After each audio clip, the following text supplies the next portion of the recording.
Assalamualaikum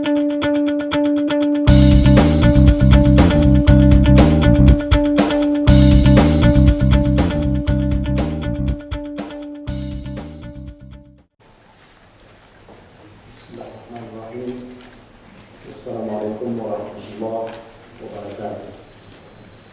In a very good morning to everyone. The Honorable Dr. Sri Amalkan, Chairman of the Forum, and member of the Supreme Council, and Minister of Youth and Sport in Malaysia, Muhammad Dr. Sri Manso, the Secretary General of UMNO, representatives of the parties from abroad, excellencies, distinguished guests, members of the UMNO Supreme Council and the UN Supreme Council, members of the UMNO Club abroad, ladies and gentlemen. It is encouraging indeed to see so many representatives from a wide range of nations across the world in this room today, comprising, I was informed, 88 representatives of 26 political parties from 22 nations. As a collective group, all of you have voiced your views and of course shared your experiences on various issues associated with the impact of the current global crisis. I'm very happy with the success of this forum that's been reported by Chancellor Rastan just now. Not only were we delighted and honored to have our beloved Prime Minister, Dr. Sri Muhyiddin, to deliver the keynote address yesterday for this forum, but we also had the three planning sessions that were very interesting and lively. Luncheon and of course dinner talks with our esteemed former Prime Minister, Honorable Dr. Mahathir Mohamad, and of course Honorable Amalkan. I was made to understand that the quality of papers presented by the panelists and the discussions that followed were indeed quite high, not to forget the lively and active participation from the floor. I hope we have deliberated and come out with lots of ideas related to the theme of this forum, which is the politics of economic and social transformation in the era of global crisis. For UMNO and me, the topic, of course, is very relevant today because we're still in the midst of an exceptionally difficult and challenging period. For the first time in 60 years, the world economy is contracting. The past 2.5 years have seen dramatic bouts of financial turmoil happening in the United States and European nations, accompanied by large-scale wealth destruction, stunning declines in industrial production and global trade, and of course worrisome increase in unemployment.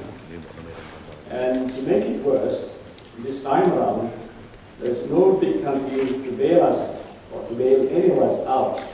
And all the major economic engines, as they say, are in the repair shops.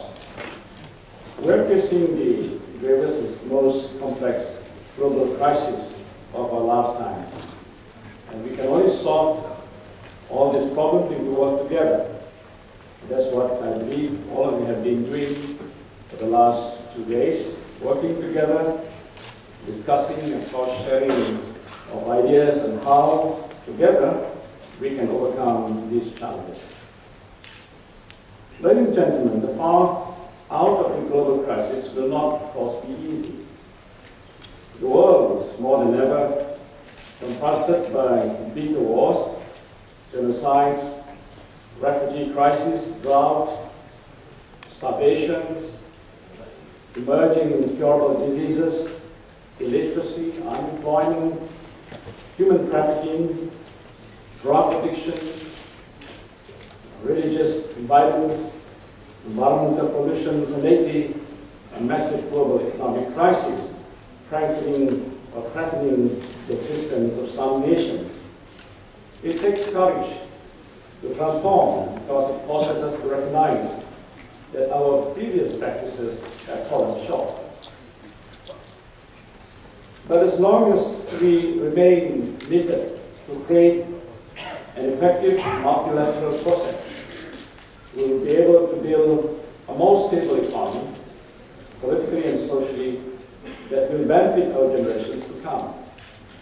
And I believe all of you here have been doing that for the last 2 days, learning and sharing with each other to develop a shared mission to promote an economically and socially transformed world during the current global crisis, and of course to climb ourselves out of it.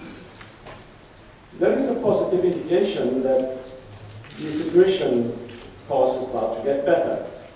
But while the United States and the European nations seem still to be picking itself up from continuous recessions, many less developed countries have already passed through the worst of the crisis and of course are well on the way back. Today we see a rise in Asia, a reforming Africa, a more confident Latin America, as well as the awakening Arabs. The calls for reforms from Marrakesh to Damascus. Growth in China, India and Indonesia is bouncing back towards the pre-crisis level, in large part because of strong domestic demand. Brazil is growing after a short dip, and other countries, including Malaysia, are trading again at the pre-crisis level. Now, why did the less advantaged countries come back sooner as compared to the world economic giants? The answer, of course, is simple. The banks played a large role.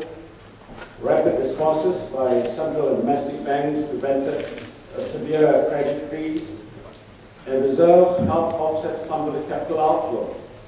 Some countries also depreciated the currencies. In short, the thriving nations are those countries that maintain a stable macroeconomic and political environment, a counter-cyclical mindset, and of course a steady progress on governance, on education, and of course on infrastructural development. China is a great example of a developing nation that has made tremendous progress with poverty reduction by putting hundreds of millions of people out of poverty over the past few decades. And such a feat has never before been accomplished in the entire history of human civilization. Ladies and gentlemen, let me finally touch upon the subject of cooperation, which I think is really the great legacy of the so-called global crisis. Cooperation is the main reason why we did not suffer too badly as compared to the Great Depressions of the 1920s. The spirit of cooperation has stopped the Great Recessions of today from becoming the second Great Depression. And this spirit of cooperation must, of course, be maintained at all times. Without it, the recovery, of course, is imperative. Today, there is a risk that the single chorus that tamed the financial crisis will dissolve into a jangle of clashing voices as countries increasingly go it alone. And this will surely make everybody worse off. The great challenges of today all require a cooperative solution, especially if we are to achieve a strong, sustainable, and balanced global growth in the next few years. Now, looking ahead to the resolution of this crisis, the following is a good starting point. We should start by distinguishing carefully between the many things that were wrong and need to change, and the many other things that were right that we can continue to counter. I believe in order for us to transform politically, economically, and socially at the global stage, seriously consider to continue practicing some of the good values that were practiced earlier, successfully by our forefathers. Firstly, we need to respect the diversity of civilizations and promote good neighborly relations. We should continue to respect each other's choices of development paths and efforts to promote economic and social development and improve people's lives. We need to translate the diversity of our world into a driving force for more dynamic exchanges and cooperations, increase mutual understanding and trust, and take our cooperations to higher levels. Secondly, we need to transform the development pattern and promote all-round development. We should transform the economic development pattern in keeping with global trends, restructure and transform our economies, build capacity for scientific and technological innovation, and develop a green economy. We need to work for balanced development for the real economy and financial sector, and of domestic and external demand. And of course, we need to focus on the speed and quality of development and ensure both efficiency and equity. We need to integrate our effort to develop the economy that improve people's well-being and of course achieve coordinated economic and social development. Thirdly, we need to share development opportunities and meet challenges together. We should intensify macroeconomic policy coordination, expand shared interests, and work for the common development. Large countries should support small ones. Rich countries should help poor ones. And of course, all countries should help each other so as to seize opportunities and tackle challenges together. In this way, all nations will reap development benefits, and we as global citizens can enjoy better lives. And finally, we need to promote mutual benefit. In strengthening cooperation's mechanism, we should follow the principle of consensus and incremental progress, respect the common wishes of all parties, and encourage the coexistence of different mechanisms while harnessing their respective strengths. We should adhere to open regionalism and respect the present interests of countries. Together, we will make our Mother Earth a more peaceful, more stable, and prosperous world. In short, let us all be good neighbor, good friend, and of course good partner to each other. And let's work together to make it a reality and success. Ladies and gentlemen, I'd like to take this opportunity to congratulate Dr. Sri Ahmad Shabici, who has been chairing this forum the last 2 days. He has done exceedingly well. Tanya, congratulations. Of course, the Secretariat of UMNO, led by our Secretary General, who I believe has been very generous. Sending whatever thing that you can to make your stay here most comfortable. I see still smiling faces at the end of this session. I think he has been treating you quite well. Thank you very much for your support to make this success.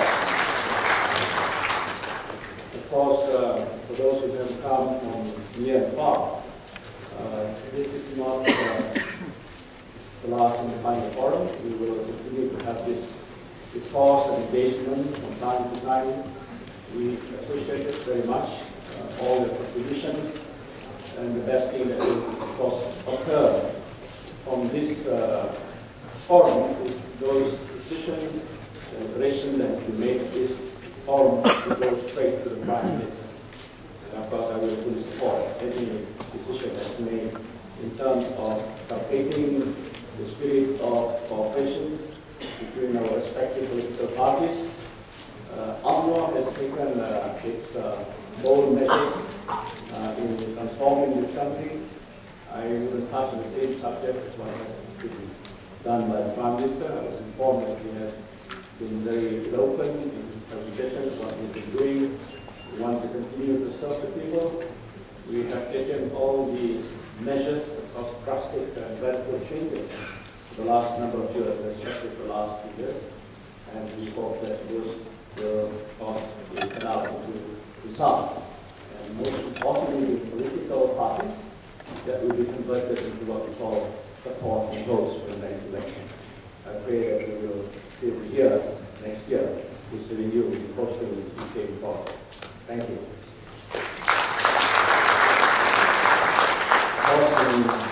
I cannot close this forum without thanking again all of you, foreign, of course, and local delegates, moderators, and panelists for coming all the way to participate in this very important event. So thanks to everybody, and of course, as I've said, please do come again the next time around. Thank you to all. Assalamualaikum warahmatullahi wabarakatuh.